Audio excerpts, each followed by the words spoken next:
Good morning, children. Let us discuss about the history lesson 4.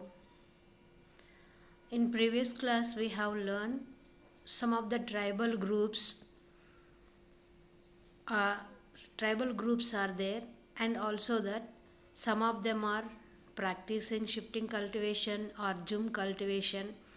Some tribal groups are depending on the hunting the animals and collecting the fruits, roots from the forest area, and some tribal groups are depending on the cattle rearing or depending on the animals to take their animals and also to go from one place to another place.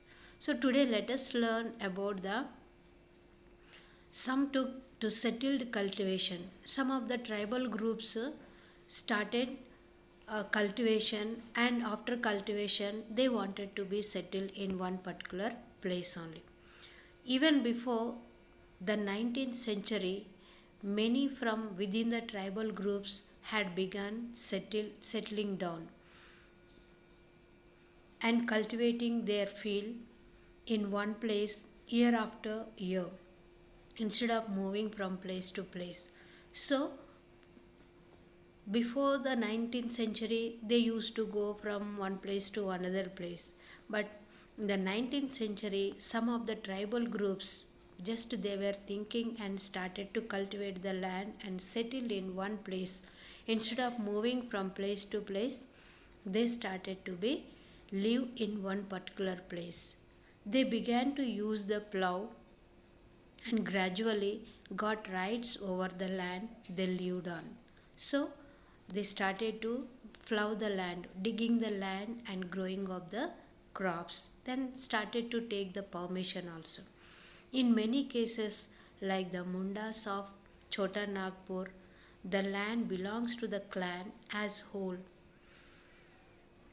All members of the clan were regarded and descendants descendants of the original settlers who had first cleared the land, and therefore all of them had rights on the land. So the tribal groups just they started to cultivate the land and also to be clear the land and started to be settled. All they came from the descendants means just from other place, just they came and started to be cultivated. Very often some people within the clan acquired more power than the others. Some became the chiefs and other followers. Powerful men, powerful men often returned out their land instead of cultivating it themselves. So those who are having the more power, just they started to be give it to the someone, and they started to be work also. British officials saw settled tribal groups like the Gonds and Santals as more civilized than the hunter gatherers or shifting cultivators. So, some of the tribal groups, some they were started in shifting cultivation and depending on the collection of fruits, roots from the forest, some rearing of the animals. Britishers saw that some of the tribal group people increased their knowledge also. In 7th class, you have learned about the Ahoms and Gonds also. They themselves started to be developed and settled life also. Those who lived in the forest were considered to be wild and savage. They needed to be settled and civilized also. Even these people just they wanted to be civilized and they wanted to be develop themselves. And like that way only in 19th century, Homes and Gonds they have developed and started to be rule themselves only. In 7th class, what you have learned also. So here, what happened for these tribal groups? How did colonial rule affect the tribal lives? So the people they are living peacefully and enjoying the life, and in between, after the arrival of the Britishers, the lives of the tribal groups changed during the British rule. Now let us see what change was taken place in the tribal groups. What happened to tribal chiefs? The tribal groups, some of the heads are there, and for them, what happened here, and also that uh, what uh, mm, what was the reason the rules and regulations they were changed also. What happened to tribal chiefs? Before the arrival of the Britishers, in many areas, the tribal chiefs were important people.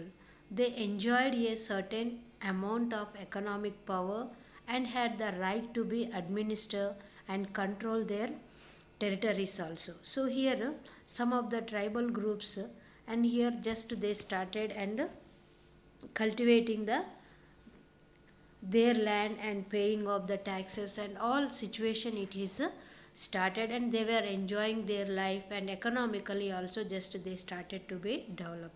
In some places they had their own police and decided on the local rules of the land and forest management. These chiefs, the people, those who are heads of the tribal groups, just maintain it, started to impose the some of the rules and regulations, local rules, and started to manage them. Under British rule, the functions and powers of the tribal chiefs changed considerably. So, by this movement, after arrival of the Britishers, the chiefs and just slowly it started to be change their power also. They were allowed to keep their land titles over a cluster of villages and rent out of lands, but they lost much of their administrative power and were forced to follow the law made by the British officials in India. The chiefs they forced to follow the rules and regulations of the Britishers.